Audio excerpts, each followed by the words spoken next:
Hello আসসালামু আলাইকুম guys, কেমন আছো সকলে? আশা করি সকলে অনেক অনেক বেশি ভালো আছো। আমি যদি তোমাদেরকে বলি বিশ্বের সবথেকে বড় কিলচুর আমি, তাহলে কি তোমাদের বিশ্বাস হবে? আমি জানি বিশ্বাস হবে না, তাই আজকে এই ভিডিওটা তোমাদের সাথে শেয়ার করতে যাচ্ছি। এখানে দেখো, প্রথমে আমি এদিকে এসে এক প্যারাফল দিয়ে 44-এর ড্যামেজ, তারপরে জাম্পশট দিয়ে 2 শুটার দিয়ে মাত্র 36 ড্যামেজ দিয়ে প্রথম কিলটা নিয়ে নিই। তারপর ওরিয়ন হয়ে মাত্র 52 ড্যামেজ দিয়ে দ্বিতীয় কিলটাও নিয়ে নিই। তারপর আমার টিমমেটের রিয়েকশনটা ঠিক এমন ছিল। जनता माफ नहीं करेगी।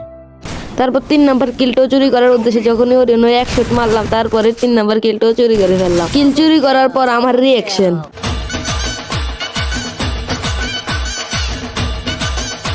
এখন কিন্তু এনিমি একটা আর আমরা দুইজন আছি, তাই আমাদের টিমমেট কোনো কিছু না ভেবে শুধু দৌড় মারে এবং বড়া নিয়ে নেয়। এবার এনিমি একা, আমিও একা। এনিমির হাতে টু শুটার, আমার হাতে টু শুটার। আমি কি এনিমিকে মারতে পারবো? এই লাস্ট শট এবং এই এখন একটা মিউজিক হয়ে যাক।